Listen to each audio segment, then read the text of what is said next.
Bonjour à tous. Je me présente François Vincent, vice-président Québec pour la Fédération canadienne de l'entreprise indépendante.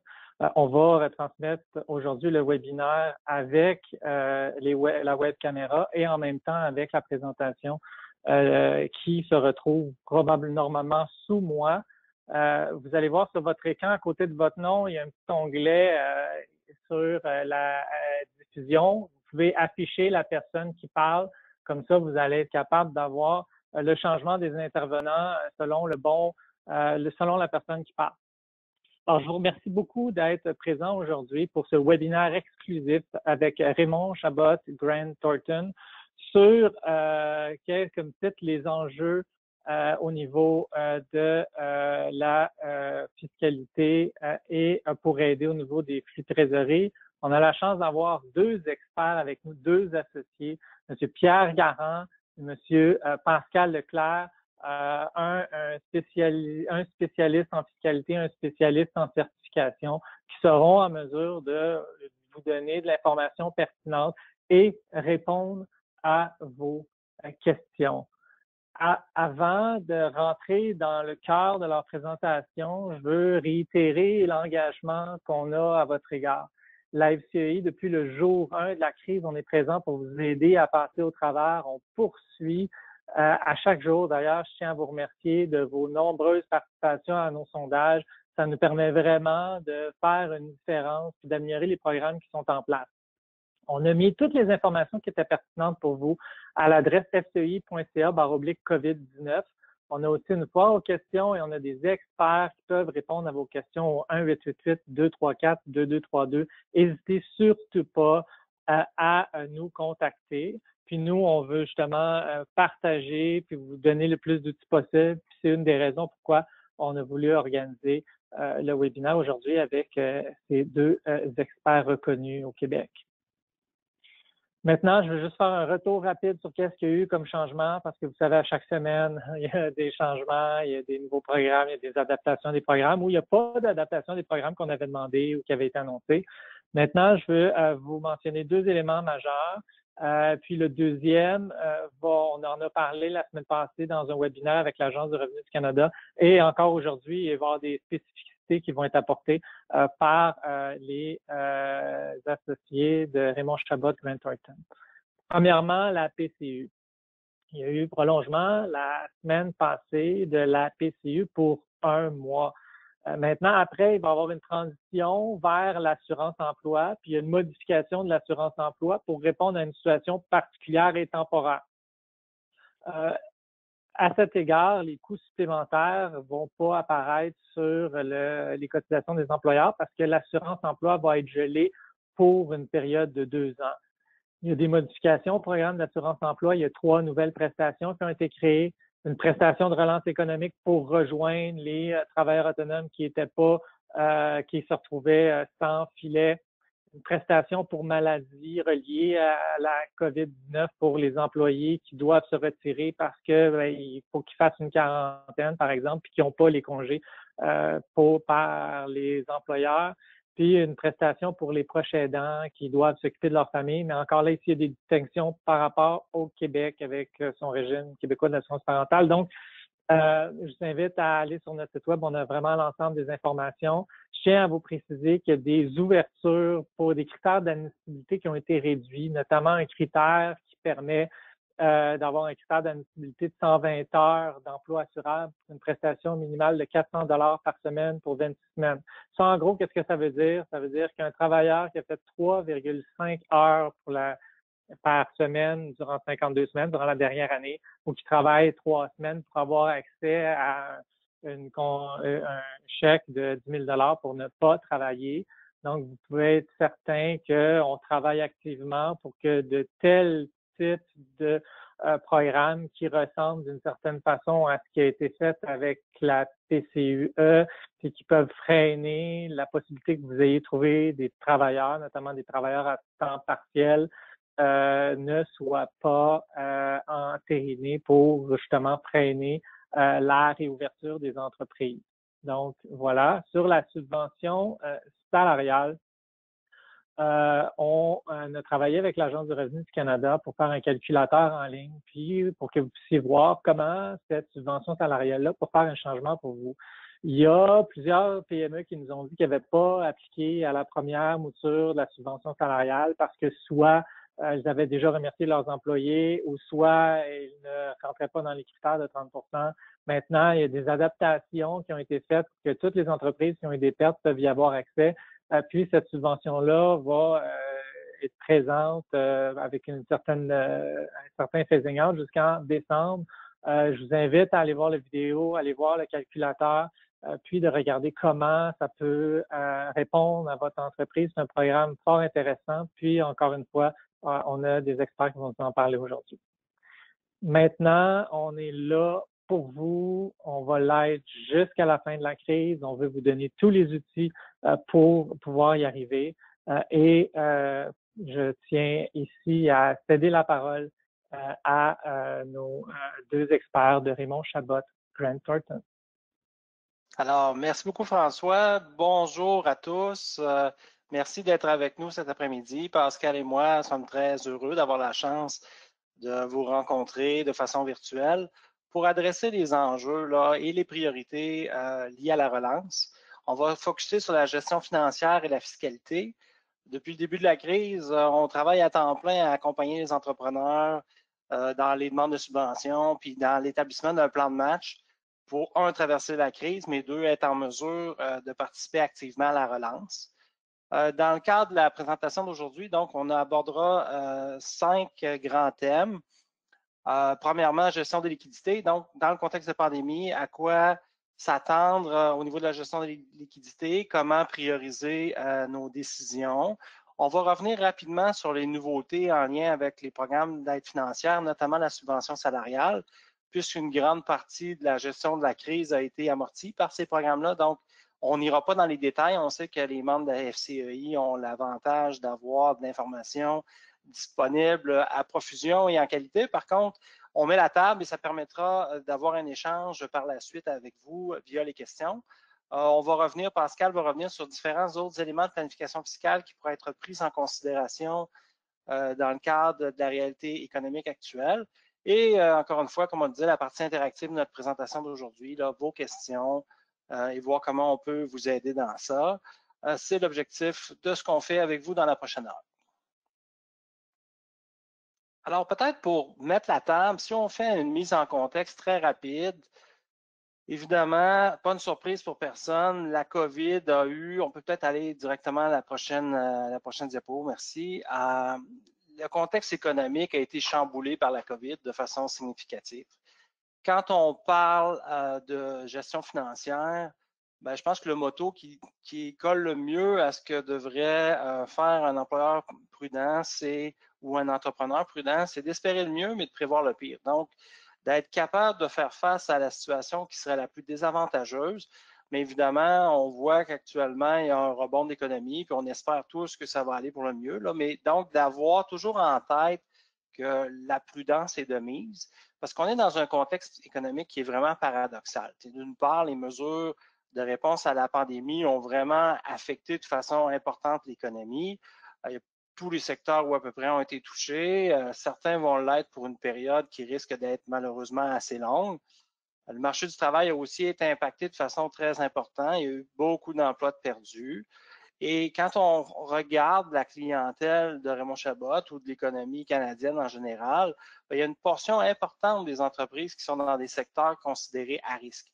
Et donc, dépendant à quel point la crise frappera et combien de temps elle durera, il y a beaucoup d'entreprises qui sont dans des secteurs qui peuvent être difficiles.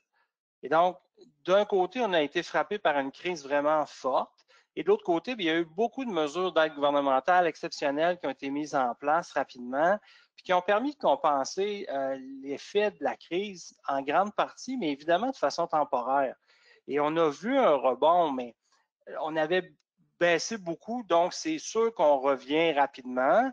Mais encore une fois, ça, c'est dans un cadre qu'on pourrait penser un peu artificiel qui est lié beaucoup aux mesures d'aide gouvernementale. Donc, quand on creuse un peu plus, puis qu'on regarde l'effet de la crise jusqu'à maintenant, à la prochaine diapo, On comprend qu'au niveau des particuliers, étrangement, ce qu'on a été capable de voir dans les derniers mois, c'est que les ménages ont été relativement protégés jusqu'à maintenant des contre-coups de la crise. Et on voit que les marchés financiers sont de retour à des niveaux records. La consommation, étrangement, a repris de façon importante. Les ventes au détail, l'immobilier sont de retour à des niveaux qui étaient similaires à ceux avant la crise. Les entreprises, certaines ont été frappées beaucoup plus durement, mais elles ont quand même eu la chance de pouvoir bénéficier des mesures d'aide en place. Donc, plusieurs entreprises ont eu accès à des subventions, ont eu accès à des prêts additionnels. On va revenir rapidement sur certaines mesures tantôt, mais plusieurs ont eu aussi la chance d'avoir une belle souplesse de la part de leurs partenaires financiers, ce qui fait que ça a enlevé beaucoup de pression. Les gouvernements ont aussi permis des reports, des sursis. Et donc, la pression sur le cash flow, jusqu'à maintenant, c'est pas fait trop sentir. Puis, quand on dit que le commerce va bien, certaines entreprises ont même vu des mois pratiquement records une fois l'œil de la tempête passé. Maintenant, évidemment, cette situation-là n'est pas nécessairement normale. Et quand on dit espérer le mieux, mais prévoir le pire, là, il faut se demander si on est à une période de resserrement. C'est sûr qu'il y a des choses qui étaient en place qui vont glisser. On parle de la fin de la récréation, mais c'est sûr qu'actuellement, la pandémie et les conditions qui ont amené la crise sanitaire sont toujours en vigueur. Tant qu'il n'y aura pas de vaccin ou d'autres solutions, il est probable qu'on ne soit pas capable de retourner à la vie comme on l'a connu avant. Et parallèlement à ça, là, les mesures gouvernementales qui ont été mises en place, nécessairement, vont devoir tranquillement s'estomper. Le niveau de déficit que ces mesures-là ont causé, puis on parlait tantôt des effets pervers de certaines mesures, par exemple la PCU puis la PCUE, qui ont peut-être désincité des gens au travail puis amené d'autres problèmes aux entreprises. Tout ça force maintenant le gouvernement à moduler différemment les programmes. Donc, on peut penser que la suite des programmes va être beaucoup plus ciblée. Ça va être des interventions ponctuelles et spécifiques. Mais pour la majorité des entreprises, on peut penser donc que le sevrage des mesures qui a commencé va se poursuivre et on va vivre sensiblement la même chose pour les consommateurs ou les particuliers. Et donc ça pourrait avoir un impact important sur les entreprises canadiennes. Et quand on va se parler de gestion financière, il ne faut pas garder les lunettes roses des mesures actuellement en place, mais il faut voir un peu quels sont nos risques, comment notre entreprise se positionne, puis bien comprendre c'est quoi les enjeux, puis qu'est-ce que j'ai comme levier que je peux activer pour gérer mon entreprise. Et donc, si on rentre un peu dans le détail là-dessus, évidemment, en contexte de crise, en contexte de croissance également, la liquidité, cash is king, on dit en bon français, là, la gestion de la liquidité, c'est le cœur et l'honneur de la guerre parce que c'est les liquidités qui vous assurent de pouvoir mettre l'essence dans le réservoir pour faire avancer l'entreprise. Donc, dans le contexte actuel, et je vous dirais même au moment où on est entré en crise, je pense que l'élément essentiel pour tout gestionnaire d'entreprise, c'était d'avoir un plan financier complet. Et ça veut dire quoi un plan financier? Premièrement, c'était de vraiment connaître la situation de son entreprise pour être capable de faire le point en date d'aujourd'hui, de comprendre dans quel état elle est, mais aussi de planifier les effets de la relance. Donc, en fonction de différents scénarios qu'on mettra en place, c'est d'essayer d'anticiper quel sera l'impact pour votre entreprise au cours des prochains mois de vos activités de relance. Donc, quand on parle de connaître votre situation, c'est sûr que votre situation financière, c'est fondamental. Donc, avoir des états financiers à jour, savoir dans quel état se situe actuellement votre trésorerie, votre niveau d'endettement, votre rentabilité, quels sont vos volumes d'affaires, mais aussi de savoir dans quel état sont vos clients, vos fournisseurs, c'est quoi la situation au niveau de vos employés, le marché a réagi comment sont actuellement organisés vos compétiteurs, parce que clairement, on voit un paquet d'opportunités actuellement dans le marché. Et donc, cette lecture-là, c'est très important de prendre le temps de la faire correctement. Une fois qu'on a un bon état de situation et qu'on sait à peu près dans quel état on est, je vous dirais la clé, c'est vraiment d'évaluer vos besoins détaillés de liquidité.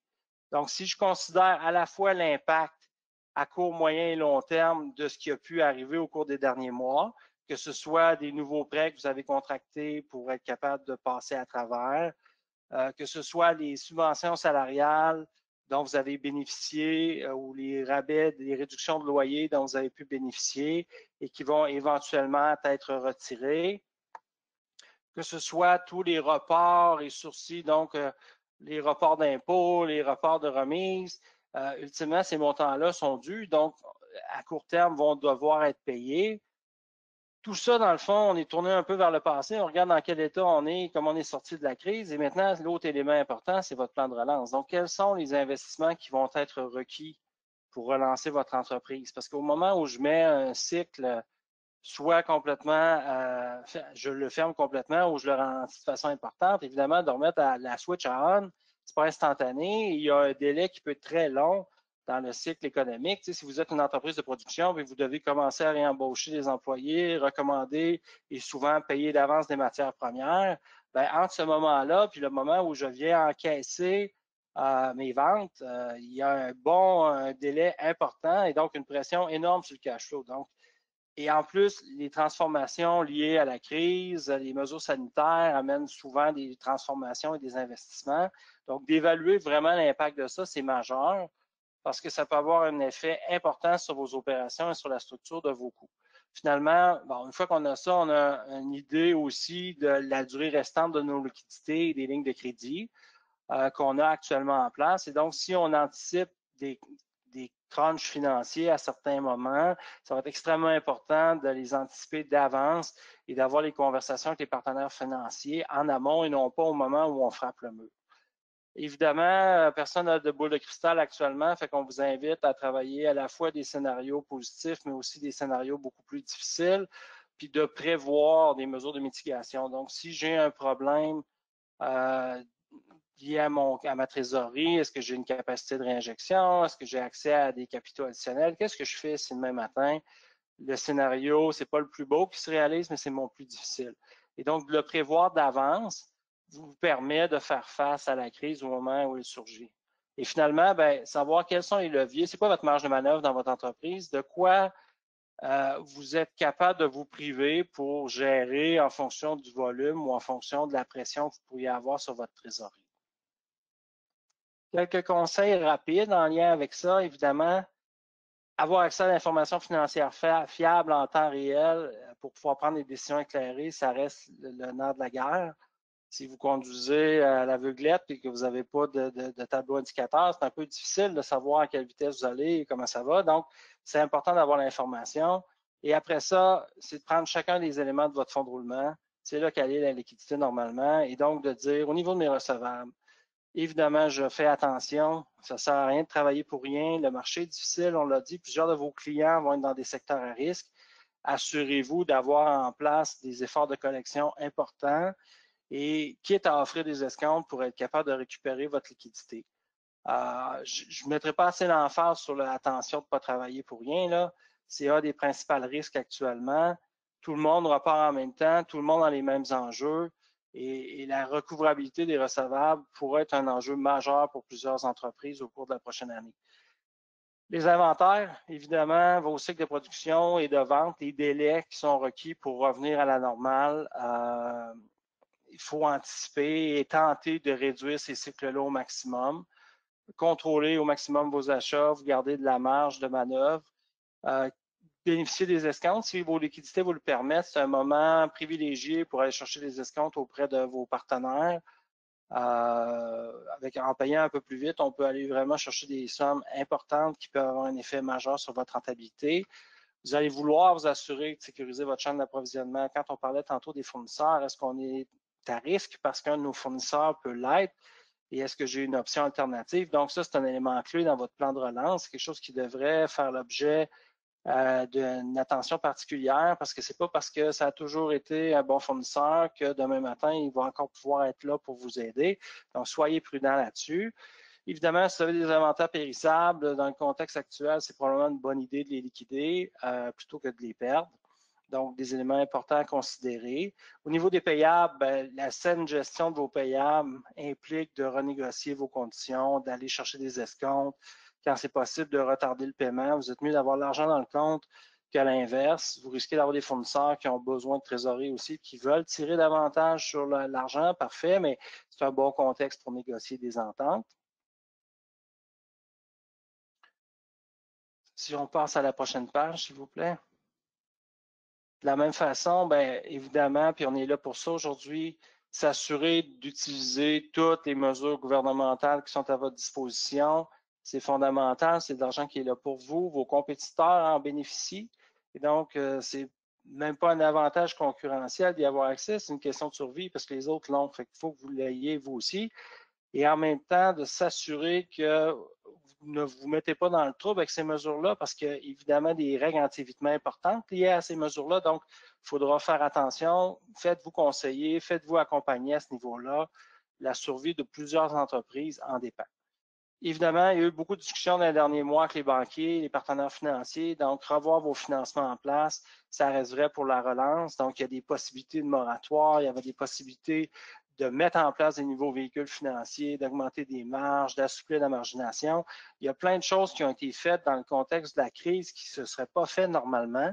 Et c'est encore le temps de mettre en place ces outils-là pour vous permettre, au moment de la relance, d'avoir la bonne structure de capital dans l'entreprise. Autre élément majeur avec vos partenaires financiers, c'est de les mettre dans le coup, donc d'avoir des discussions ouvertes, de partager votre plan financier avec eux. C'est sûr que cette relation de confiance-là va être fondamentale dans la traversée de la crise avec ces joueurs-là.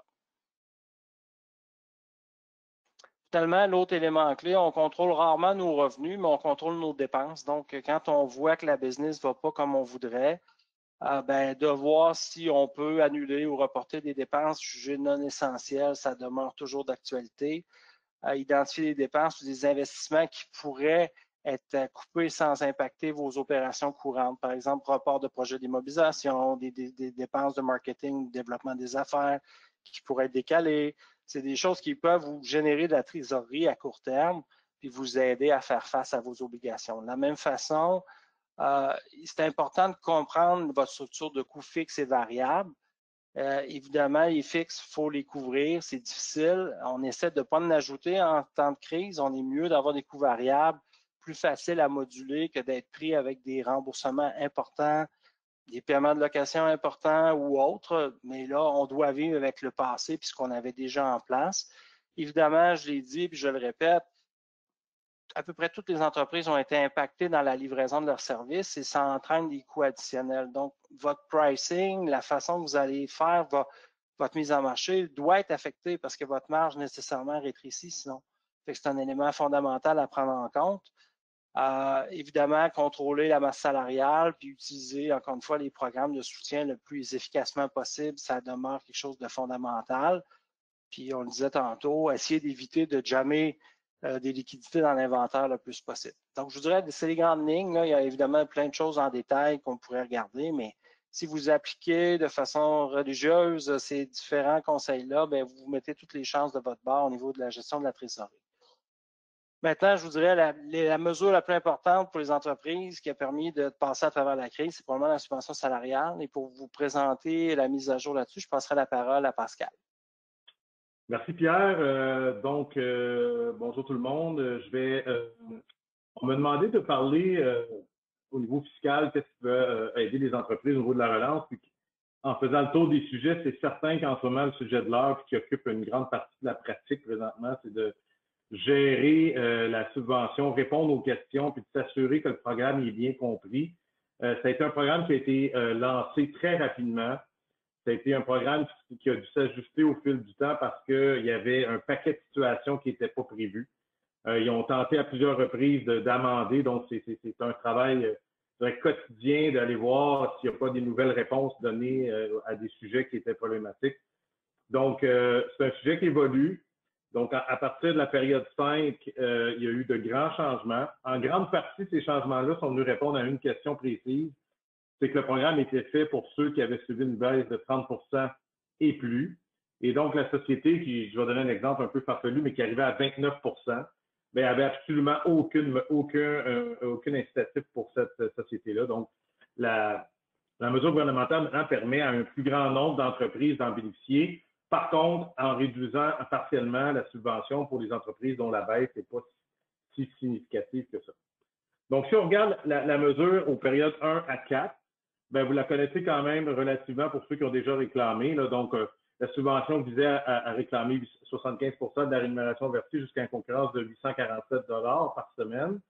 4 périodes, 4 semaines. Et on avait une baisse à atteindre de 30 pour les mois d'avril, mai et juin et de 15 pour le mois de mars. Je peux passer à la suivante. Donc, maintenant, pour les périodes 5 à 9, on est revenu avec deux subventions, donc une subvention de base et une subvention complémentaire qui vise des sociétés dont la baisse a été beaucoup plus importante. Donc, on parle de 50 et plus. Donc, pour certaines personnes dont la baisse est beaucoup plus importante, mais la subvention, à place d'être à 75 peut aller jusqu'à 85 donc jusqu'à une concurrence de 959 $. Et la subvention, elle, par contre, ceux qui sont en bas de 50 va diminuer graduellement. Donc, tout le monde va avoir accès par une baisse, mais elle va être graduellement réduite. Donc, on ne parlera plus de 75 automatique, mais on va avoir une formule mathématique qui va appliquer le pourcentage requis. Donc, la période va du 5 juillet jusqu'au 21 novembre. Donc, tout employeur qui a subi une baisse, que ce soit 1 on peut bénéficier de la subvention. Donc, on comprend qu'auparavant, ça n'était pas admissible. Puis, le montant de la subvention va varier selon la baisse de revenus. Donc, c'est très important pour la période qui part de P5 de bien évaluer ses revenus et de bien d'évaluer notre baisse de revenus parce que là, automatiquement, il y a un impact sur le cash flow et non pas justement dire « Ah, ben finalement, la méthode est pas assez, la baisse n'est pas assez importante, puis il va faire en sorte que je n'aurai pas de subvention admissible. » Tout le monde et pratiquement tout le monde qui a une baisse va être admissible à la subvention. On peut changer.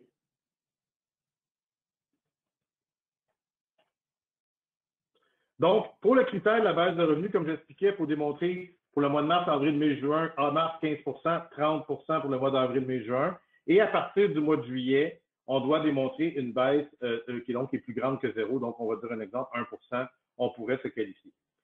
Il faut toujours considérer les revenus. Donc, les revenus, c'est toujours les revenus considérés, c'est tiré d'une entreprise de vente de biens, prestations de services. Donc, c'est tous les revenus habituellement que l'on comptabilise. Là, si on regarde notre ligne revenus, souvent, c'est cette base-là sur laquelle on va travailler. Provenant de sources sans lien de dépendance. Donc, il y a des règles relativement complexes quand vous avez une structure avec un holding qui, par exemple, aurait des salaires. Quand on veut refacturer ces revenus-là, il y a des règles sur lesquelles on doit ne pas inclure les règles, les revenus de management, des honoraires de gestion, par exemple. Et tout ce qui est poste extraordinaire, montant de capital et les subventions salariales, soit la 10 et 75 on doit les exclure du montant au titre de comparaison. Une chose à noter ici importante, pour ceux qui ont réclamé la subvention de 10 il y a eu beaucoup de changements au fil du temps entre le mois de mars et le mois de juin. Le programme est maintenant terminé. Par contre, au départ, on fallait demander le 10 Ensuite, on était réputé de l'avoir demandé, donc on devait automatiquement réduire notre subvention salariale de 75 Après ça, ils sont venus à dire non, on a un choix à faire pour nous dire qu'on a le droit de mettre 0 et seulement réclamer la subvention de 75 Il y a un formulaire qui existe maintenant et ce formulaire-là doit être rempli par tout le monde qui était admissible à ce 10 %-là pour faire un peu la conciliation des sommes que l'on a demandées ou de dire qu'on ne choisissait pas 10 mais un taux inférieur à 10 Donc, c'est important de remplir ce formulaire-là parce que l'ARC, c'est avec ça qu'elle va concilier le lien entre la subvention temporaire de 10 et la subvention de 75 que vous aviez le droit avant les modifications pour la période 5. Donc, pour ce qui est des critères de baisse de revenus, donc pour les méthodes, pour la période de mars à novembre 2020, toujours les deux mêmes périodes à considérer, soit on considère les revenus avant 2019 à 2020 à notre période équivalente en 2019, ou on fait la moyenne de janvier-février et ça va être notre base de comparaison. Il faut noter que pour les périodes 1 à 4, il fallait conserver la même méthode de comparaison. On a une possibilité maintenant, à partir de la période 5, de modifier cette période-là jusqu'à la fin du programme. Donc, on a le choix de refaire nos calculs. La méthode peut être plus avantageuse et la changer. Par contre, Si on avait choisi, si il n'est pas possible d'être modifié, donc il va falloir s'en tenir. Je demande en termes de programme, ben, étant donné ces changements-là, je pense que la réflexion pour les 6 périodes précédentes, il faut faire les bons choix, il faut faire les bons calculs et il faut surtout, pour l'expérience que j'ai d'avoir discuté avec un nombre important d'entrepreneurs, bien faire tous les scénarios possibles, autant en comptabilité de caisse,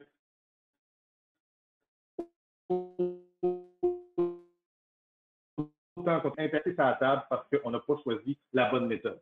Donc, n'oubliez pas qu'il y a un formulaire à remplir pour déclarer les méthodes que l'on a choisies. C'est le RC 661. Ce formulaire-là n'a pas à être envoyé à l'ARC. Par contre, sur le site, on doit cocher les méthodes qu'on utilise. Et si jamais on a une vérification, et vérification, il va y avoir, il va être en mesure de fournir ce document-là pour être certain qu'on a fait les bons choix et on s'en est tenu à ces choix-là tout au long de la période.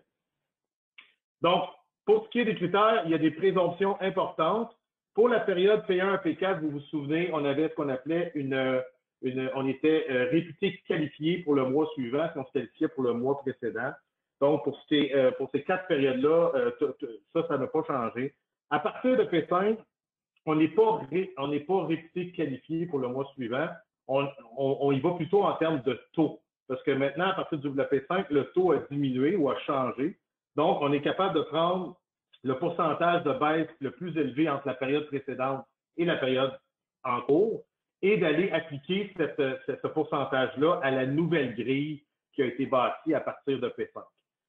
Donc, ça, c'est très intéressant. Donc, ce n'est pas une qualification automatique, c'est plus d'aller chercher quel est le taux le plus élevé entre le mois précédent et le mois subséquent pour l'appliquer dans la nouvelle grille qui a été indiquée à partir de la période P5. On va voir plus loin, il y a une règle spéciale pour juillet et août seulement, ce qu'on appelle Safe Harbor, mais à partir de P7, c'est les règles que je viens de vous expliquer. Donc, pour le calcul de la subvention salariale, pour la période 1 à 4, c'est relativement bien connu. Il y avait une formule du moindre de. Il fallait faire attention aussi à la rémunération de base que l'on avait versée entre le 1er janvier et le 15 mars pour les employés qui étaient, disons, un lien de dépendance avec l'employeur, donc avec l'actionnaire. Mais pour le reste, je pense que ça, on ne passera pas beaucoup de temps parce que c'est assez bien connu. Donc, si on passe à la suivante, pour les périodes 5 à 9, maintenant, on a 2 taux à considérer, qui est le taux de base, donc qui va être le pourcentage de baisse fois un pourcentage de majoration qu'on verra la suivante, et un taux complémentaire qui, lui, va venir bonifier la subvention si on a une baisse plus importante que 50 %. Donc, la baisse, comment on la calcule? Il faut regarder non pas le mois courant de la baisse, mais les 3 mois précédents de la demande avec les 3 mois de l'année précédente. Et si on a une baisse plus importante que 50, on va être admissible à cette subvention complémentaire. Donc, on peut aller chercher une subvention de près de 85 % si on combine les 2 taux de subvention. On peut passer à l'autre étape. Donc, comme je vous disais, voici un peu un tableau résumé là, qui montre bien les différents. Je ne dirais pas, ça s'est simplifié. Je dirais plutôt que ça s'est complexifié. Puis, quand on reçoit un projet de loi, normalement, quand on l'avait reçu la première fois au 15 mars, on l'avait analysé, ça allait bien. Mais mettons que quand on a reçu celui-là du mois d'août, je peux vous dire que quand j'ai regardé ça, ça a été quelques heures de travail et de dur labeur. Là, c'est pas une lecture de chevet qui était très facile. Fait que, en résumant ça comme ça, c'est très facile de voir que le taux de subvention de base va diminuer si on est 50 % et plus. Et le taux aussi va diminuer au fur et à mesure que la période va avancer vers le mois de décembre. Donc, l'objectif, c'est qu'on anticipe une reprise vers la fin, donc on va baisser le taux de subvention.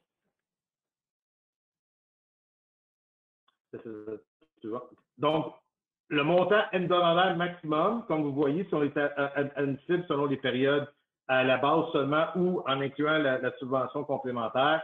Donc, on peut aller chercher entre 677 et 959 pour les périodes de août.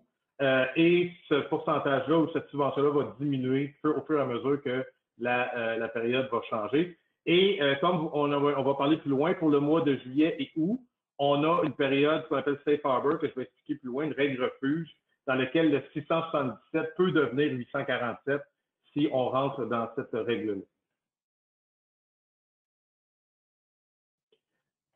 Donc, la règle refuge que je parlais, autrement dit, c'est que pour la période 5 et 6, ils sont venus dire, étant donné qu'ils ont fait des changements, disons, en plein milieu de la période 5, on a dit pour pas pénaliser personne, si, par exemple, au mois de juin, donc la période 4, on a eu 30 de baisse, donc, et qu'on aurait par exemple eu une hausse, disons, en P5, donc au mois de juillet, on a une hausse, mais qu'en P4, on aurait une baisse de 30 normalement, on n'aurait absolument pas le droit de subvention en juillet. Ils sont venus dire, on va venir chercher le taux de juin, qui est 30 et plus, on va l'appliquer dans la nouvelle grille. Donc, si on fait ça, on va avoir le taux, la subvention en question de juin, mais on donne aussi le choix d'aller voir si l'ancien programme, qui était 75 est plus avantageux.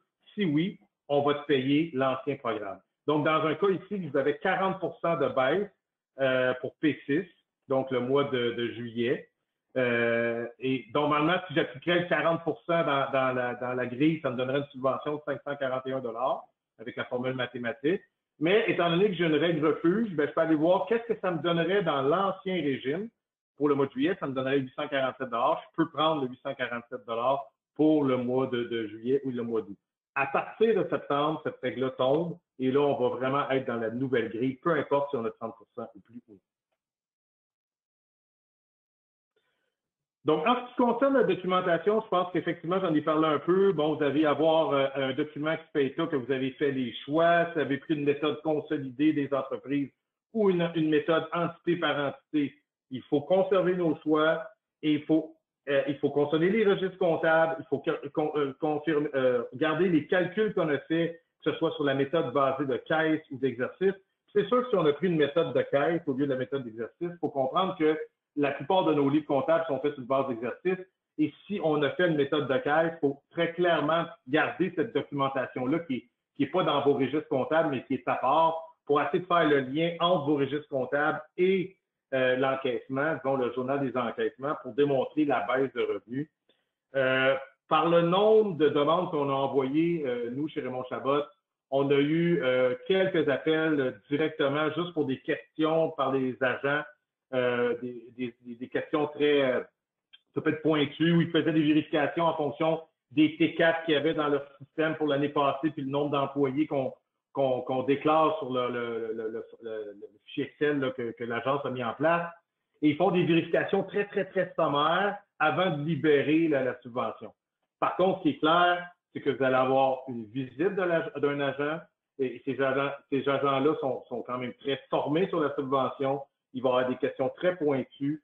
Donc, il y a des règles d'anti-évitement qui existent. Il faut faire très attention à ne pas manipuler, changer la structure pour aller chercher cette subvention-là et de vraiment bien conserver, quitte à faire vérifier ces calculs-là avant de demander la subvention, surtout que les règles changent. Donc, c'est vraiment quelque chose qui va être vérifié à même un audit qui va probablement commencer à la fin de la période là, du mois de décembre. Donc, on peut s'attendre que début 2021, vous soyez tous appelés à montrer vos calculs et à montrer vos formulaires et choix qui auront été demandés. Donc, si on regarde puis on sort du grand sujet en fiscalité de la période qui est la subvention, plusieurs autres petits points qui peuvent affecter la fiscalité étant donné le contexte, étant donné probablement certaines baisses de valeur de sociétés, des sociétés qui sont peut-être en plus en difficulté financière. Je pense que c'est le moment, malgré que vous, dans votre tête, vous dites, hey, c'est peut-être, je focus sur mes opérations, je focus sur la survie de mon entreprise. Il reste que des structures qui ont été mises en place. Probablement, certains d'entre vous ont des fiducies et sur lesquels il y a eu ce qu'on appelle des gels successorales de fait. Donc, l'actionnaire a pris la valeur de sa compagnie, a mis ça en action privilégiée avec une valeur fixe, implanté soit la relève, soit une fiducie. Et ça a été fait dans un contexte hors COVID, avant COVID. Je pense que c'est le temps aussi de regarder, est-ce que ma valeur de ma compagnie a baissé? Si elle a baissé, est-ce que les actions privilégiées que moi j'ai comme actionnaire est peut-être trop élevées? Donc, c'est ce qu'on appelle un dégel successoral.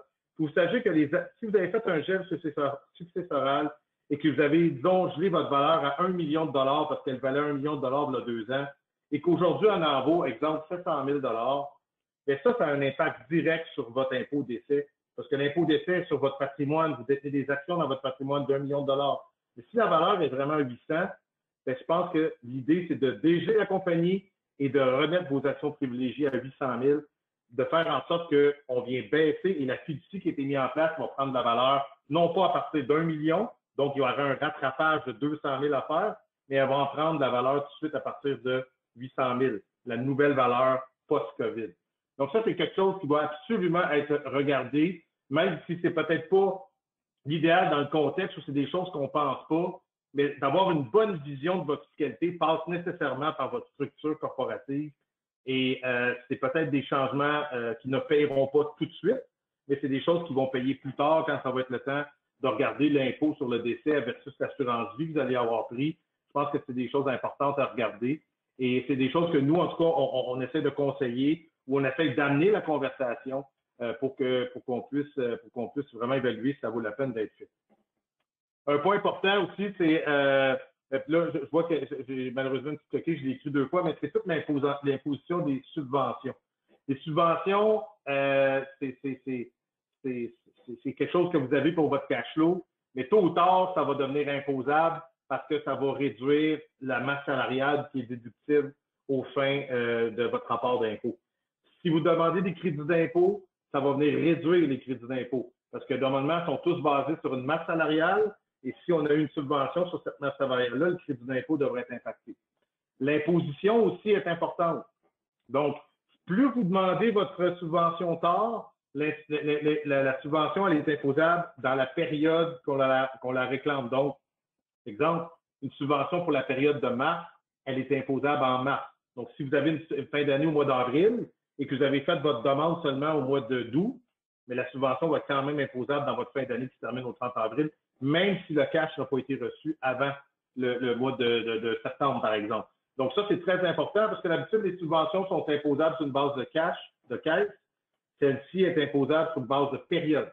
Donc, on a un impact direct sur le crédit d'impôt, puis on a un impact direct sur le cash flow. Donc, ça, comme Pierre disait, dans la gestion des liquidités, il y a le cash que l'impôt va venir avec, il faut le considérer. Il y a toute la planification sur les gains sur règlement de dette. Peut-être certaines entreprises vont avoir à revoir l'endettement qu'ils ont, puis de voir est-ce qu'il y a des créanciers qui vont accepter de laisser tomber certaines dettes. Donc ça a des impacts parce qu'un gain sur règlement de dette, un règlement de dette, économiquement, l'entreprise s'enrichit, c'est-à-dire qu'elle n'a pas à payer sa dette, et ça, au point de vue fiscal, c'est imposable. Donc, il y a toute une série de mécanismes à faire pour éviter cette imposition-là. Donc ça doit être planifié dans le cadre de négociations avec les créanciers et dans un contexte de COVID où certaines entreprises ont de la difficulté, c'est quelque chose qui doit être planifié pour s'assurer qu'on ne soit pas pris à la fin d'année avec quelque chose qu'on n'avait pas prévu. Surtout quand on parle de dette, de société endettée, on ne s'attend surtout pas à avoir une imposition. Donc ça, c'est quelque chose qui doit être regardé de façon importante. L'autre chose aussi, c'est toute cette période-là a amené ce qu'on appelle du travail à la maison. Les employés travaillent à la maison. Donc, tout le concept d'allocation pour lequel les employés peuvent profiter du moment présent pour s'équiper à la maison et un chèque de 500 $ non imposable cette année, c'est le gouvernement qui a mis ça en place. Donc, une entreprise qui donne un chèque de 500 $ qui normalement devrait être imposable cette année à cause de la COVID ne l'est pas. Donc, c'est peut-être le temps pour récompenser les employés d'une façon non imposable, c'est de donner cette allocation-là. Autre chose aussi qui a changé, c'est que normalement, étant donné que les employés travaillent à votre entreprise, ne peuvent pas réclamer de dépenses à domicile. Donc, exceptionnellement, cette année, les règles vont être allégées de façon à ce que si vous remplissez le formulaire pour les dire qui ont travaillé de la maison, l'employé va pouvoir prendre certaines dépenses Internet, certaines dépenses locatives qui est à loyer à la maison. Donc, c'est des choses qui peuvent être pensées dans le contexte, qui peut faire en sorte que pour les employés, c'est des bonus qui peut mettre un petit bombe sur la période et sur le fait qu'ils ont peut-être eu certaines difficultés à récupérer l'entièreté de leur salaire. Donc, c'est des choses à penser dans le terme, dans le contexte. Donc voilà, pour nous, ça fait le tour. Je pense qu'on a pris un petit peu plus de temps qu'on avait prévu. Donc, s'il y a des questions, moi et Pierre, ça va nous faire plaisir d'y répondre. Je vous remercie beaucoup pour vos présentations puis la vulgarisation que vous avez été capable de faire de dossiers qui sont puis de programmes qui sont complexes. On a déjà plusieurs questions qui ont été posées, puis j'invite vraiment les participants qui sont au webinaire de écrire votre question si vous en avez une. On a vraiment du temps avec des spécialistes. Alors, je vous incite à le faire. Donc, je vais poser les questions. La première question, c'est un membre du secteur pharmaceutique, un laboratoire indépendant. Dans le fond, il investit une grande partie de sa trésorerie personnelle dans son entreprise, en particulier dans de l'équipement de laboratoire pour augmenter sa capacité de l'entreprise. Pour lui, l'année 2020 était censée permettre de récupérer une partie de cet investissement, mais disons que la pandémie a ralenti son activité. Est-ce qu'il y aurait des stratégies fiscales qu'il pourrait adopter pour atténuer les chocs financiers ou ce que vous avez présenté, c'est en gros ce qui pourrait répondre à ce membre spécifiquement? En fait, je vais prendre un relève. C'est sûr que, outre la subvention salariale qui existe là, pour les salaires, le fait d'avoir acquis des équipements, là, puis là, c'est sûr que le contexte, le type d'entreprise en question peut jouer, là, mais il y a beaucoup d'incitatifs fiscaux, que ce soit par l'entremise de déduction accélérée d'amortissement qui existe et aussi de crédits d'impôt qui sont disponibles pour l'achat d'équipements. Donc, c'est sûr qu'il y a des critères à respecter, là. Donc, il faut juste s'assurer, par exemple, si on est en tout ce qui est lié à l'informatique, l'informatisation, et tout ce qui est aussi à s'il y a de la transformation, fabrication et transformation dans l'entreprise, on peut qualifier ces investissements-là à un crédit d'impôt qui n'a rien à voir avec la subvention salariale. Donc, oui, il y a des choses qui peuvent être faites par rapport à cet investissement-là au point de vue fiscal. Puis peut-être en complément, évidemment, si j'ai des équipements qui ont été amenés dans l'entreprise qui sont libres de lien parce qu'ils ont été payés précédemment par le propriétaire, ben dans le cadre d'un refinancement ou d'une restructuration de la dette de l'entreprise, ben il y a probablement moyen aussi d'utiliser cet actif-là pour aller chercher de la liquidité à partir d'emprunts, liquidité qui pourrait peut-être servir en partie à rembourser une partie de ce qui a été mis dans l'entreprise par l'actionnaire. Merci. Autre question, une question très pointue. Secteur recherche et développement. C'est un membre qui effectue de la recherche et de développement. Il n'y a aucune vente de produits ou de services. Il reçoit uniquement des prêts de d'autres entreprises ou de personnes qui croient en son plan d'affaires. Dans sa déclaration de revenus, en gros, là, il y en a ça comme des revenus passifs. Est-ce que ça s'agit d'une source de revenus et c'est une entreprise à but lucratif? C'est sa seule source de revenus. Est-ce que cette entreprise pourrait utiliser ses revenus passifs pour le rendre éligible à la subvention salariale?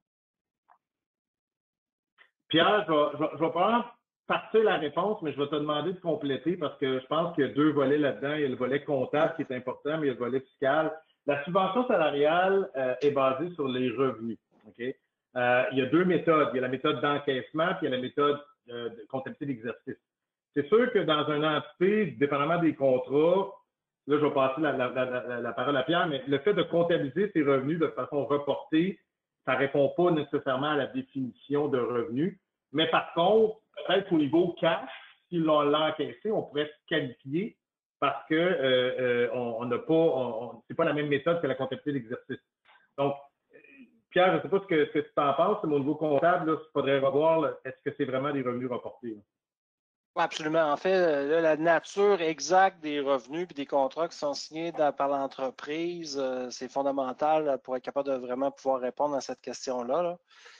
Est-ce que ce sont des avances? Est-ce que ce sont vraiment des revenus à un moment ou à un autre? Donc, quand on parle de revenus reportés, c'est quand même un revenu qu'on va éventuellement gagner. Mais est-ce que c'est le cas ou est-ce que c'est parce qu'on semble parler vraiment de revenus passifs? Donc, est-ce que c'est plus des apports ou des investissements qui sont faits par des tiers? Donc, pour être capable de répondre, il faudrait vraiment avoir un exemple, par exemple, d'entente qui est pris avec un de ces tiers-là.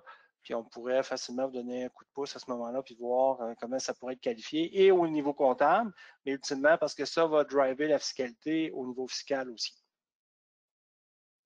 Merci beaucoup.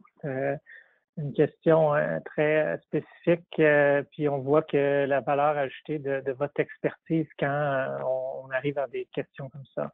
Petite question, il y avait une question d'Isabelle qui, dans le fond, demandait au départ si l'entreprise avait eu une augmentation de revenus, est-ce qu'elle avait le droit à l'aide de 10 %. Donc, on a répondu dans le chat, mais ensuite de ça, elle a posé une question sur savoir si le 10 %, vu que c'est fini, est-ce que c'est rétroactif?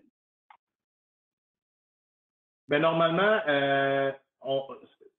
on pouvait, dans le programme, on pouvait avoir la période visée par le 10 %, techniquement, c'était de mars à juin. Mais ce qu'on dit, c'est qu'on pouvait aller la récupérer, cette somme-là, par la suite, c'est-à-dire que ça pouvait aller jusqu'à même l'an prochain pour aller récupérer les sommes visées. Il faut juste faire attention, par contre, que oui, on peut la récupérer, mais ça a un impact direct sur la subvention salariale de 75 %. Donc, si vous allez récupérer le 10, il faut juste faire attention que quand vous avez fait votre demande de mars à juin, que vous n'avez pas réclamé 75 % et que vous êtes venu réduire de 10 %, même si ça n'a pas été payé. Merci beaucoup. Une question de Nathalie concernant une information. On a parlé il aurait été question dans le webinaire d'un numéro de formulaire pour aider à calculer la subvention salariale. Est-ce que vous pourriez définir, identifier le numéro du formulaire s'il y en a? Quand vous dites aider à calculer quelle subvention? La subvention salariale. La membre a cru comprendre RT 661. RT 661. Pouvez-vous répéter? RT comme Caroline 661. Voilà, RC 661. Puis je peux rajouter aussi que sur le site de l'Agence de revenus du Canada, quand vous allez à la subvention salariale, il y a un petit bouton vert où vous pouvez faire des simulations par rapport à votre entreprise et voir comment ça peut être appliqué chez vous. Juste peut-être préciser un point, c'est que ça n'aide pas à calculer la subvention, mais c'est bien un formulaire qui indique tous les choix des différentes méthodes que l'on a fait. Donc, c'est comme un résumé de comment on a fait notre calcul, mais c'est pas là-dessus qu'on met des chiffres. C'est juste des boîtes avec des X sur lesquelles on fait tous les choix, comptabilité de caisse, exercice, consolidé, pas consolidé, etc. D'accord. C'est ça. Puis il y a vraiment une outil aussi sur le site de l'ARC qui permet d'évaluer pour votre entreprise là, comment ça peut être appliqué. Il y a Guy qui nous demande pour une entreprise de service, exemple, notaire, en période où il a été contraint de fermer, où les personnes étaient en télétravail, est-ce que ça lui permet d'être admissible aux subventions s'ils ont facturé plus tard? Puis que ça pourrait justement les aider à respecter la baisse de 30 % de revenus. Parce que, tu sais, en gros, c'était impossible de rencontrer des clients pour finaliser les contrats quand il y avait les périodes de confinement. Cette question-là, à la base, c'est avant tout une question comptable. Là. Ça dépend beaucoup comment les revenus sont reconnus dans la pratique parce que c'est de nature usuelle chez les professionnels d'utiliser des travaux en cours puis de reconnaître des revenus au fur et à mesure où les heures sont travaillées. Et donc, si c'était la pratique du cabinet avant la crise, si je veux utiliser la méthode de comptabilité d'exercice, je devrais avoir une continuité au niveau de la méthode. Maintenant, une des choses qui a été, juste parce que les professionnels étaient, entre autres, un des groupes qui était le plus visé par les restrictions du début de l'annonce de la subvention salariale. Donc, quand ils ont élargi et qu'ils ont permis l'utilisation de la comptabilité de caisse, ça permettait notamment aux professionnels de pouvoir mieux matcher les demandes de subvention avec la réalité financière. Donc, si je ne facture pas, je ne livre pas de contrats finaux ou autres, ben, je n'ai probablement pas d'encaissement non plus. Donc, l'utilisation de la méthode de comptabilité de caisse pour les bureaux de professionnels est souvent une façon de pouvoir se qualifier pour la subvention salariale. Je ne sais pas, Pascal, si tu as des choses à ajouter. En fait, il faut juste faire attention aussi. Le contexte va peut-être faire en sorte qu'on a peut-être, si on parle juste de retarder la facturation, il faut juste faire attention aussi d'être capable d'être en mesure quand on va se faire auditer.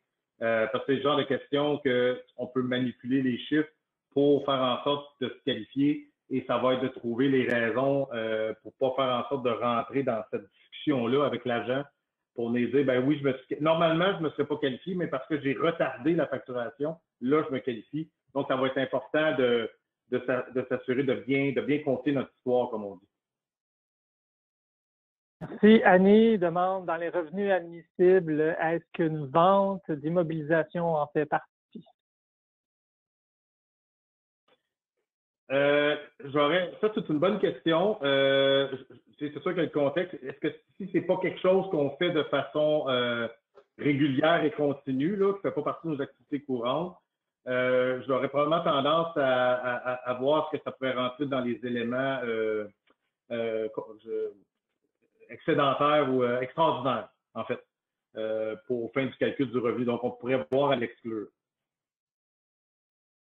Merci. Isabelle demande qu'elle pose la question suivante. Son année financière est le 31 août. Est-ce qu'elle devrait attendre au 1er septembre pour faire la demande? J'imagine qu'elle parle de la subvention salariale. Ça n'a pas d'impact parce que si sa subvention elle est relative à une période antérieure, même si elle le demande après, au niveau, si on parle de l'imposition en tant que telle, elle va devoir s'imposer quand même. C'est pas le moment de la demande qui est important, c'est vraiment quelle période qu'on fait la demande. Et si cette période-là elle est incluse dans son exercice financier, ça n'aura pas d'importance. En fait, elle va juste retarder l'entrée de l'argent. C'est peut-être plus négatif que positif. Merci. Benoît demande de quel formulaire vous parliez concernant les dépenses du personnel à la maison. Oui, c'est un formulaire qui, malheureusement, je n'ai pas le chiffre exact, là, mais je vais me lancer. C'est 2200, là, c'est un T ou un B, mais ça, je pourrais probablement vous le communiquer, puis vous pourrez même le mettre sur votre site. Là. Il y a un formulaire fédéral et provincial qui existe. Oui, c'est ça, c'est bien le T2200. Claiming Home Office Reduction COVID-19. Oui, c'est T2200. C'est une très bonne mémoire. J'ai googlé ça, puis ça a tombé sur votre site. OK, maintenant, quel formulaire utiliser pour la clause refuge de la subvention salariale? Parce que le nouveau formulaire est modifié pour le nouveau calcul. C'est Lynn qui pose cette question. Quand on dit formulaire, pour avoir vu le formulaire de l'agence, le calculateur Excel, en tout cas, pour l'avoir vu, il est supposé de faire le calcul automatique. Il réinclut la valeur refuge. Effectivement, le calculateur va venir optimiser le taux auquel l'entreprise est admissible. Et quand vous allez compléter le formulaire en ligne là, avec les différentes réponses, il va vous demander quel taux vous avez considéré qui doit être le même que celui dans le calculateur. Donc, c'est vraiment prévu directement et dans la version web et dans la version Excel des calculateurs de l'agence. Donc, il n'y a pas vraiment de formulaire additionnel. Exact. Ça va se faire via la demande standard. Merci. Nos membres n'ont pas posé d'autres questions, donc on va pouvoir respecter le temps. Donc, je vous remercie beaucoup pour votre participation. Je vais vous céder la parole pour le mot de la fin. Je remercie pour ma part les membres d'avoir participé, puis je vous remercie, messieurs, pour pouvoir avoir été présents pour leur parler. Donc, je vous cède la parole pour le mot de la fin. Pascal? Bien, premièrement, merci beaucoup d'avoir été présent pour ce webinaire-là. Je pense de façon générale, prenez votre temps, moi, ce que je pourrais dire au niveau fiscal, prenez votre temps de bien évaluer, de bien faire vos calculs, de bien faire tous les scénarios possibles. C'est beaucoup d'argent qui sont disponibles et ça va, je pense que chaque entreprise doit avoir sa quote-part. Il faut juste prendre le temps et mettre les ressources nécessaires pour puis quitte à attendre un peu pour être sûr qu'on choisit la bonne méthode pour optimiser tout. Je pense que c'est le message que j'aimerais que tous se souviennent aujourd'hui. Oui, puis pour le voir au quotidien avec des entrepreneurs, je vous invite vraiment à consulter puis à vous faire challenger parce qu'on voit beaucoup d'interprétations, beaucoup de problèmes dans l'utilisation même des gabarits là, qui potentiellement peuvent amener des problèmes tantôt. C'est sûr qu'on est convaincu que toutes ces demandes-là vont faire l'objet de vérification et encore une fois, les règles anti-évitement sont assez sévères. Donc, c'est probablement un bon investissement en temps et en énergie de double vérifier. Ces montants-là sont très importants et Et encore une fois, ça changeait toujours. Donc, prenez le temps de le regarder comme il faut. C'est majeur. Sinon, ben, merci à tous d'avoir pris le temps d'être avec nous aujourd'hui. On est très content d'avoir été avec vous et merci à la FCEI pour l'invitation. Merci beaucoup. Bonne journée à tous. Au revoir. Merci. Bonjour.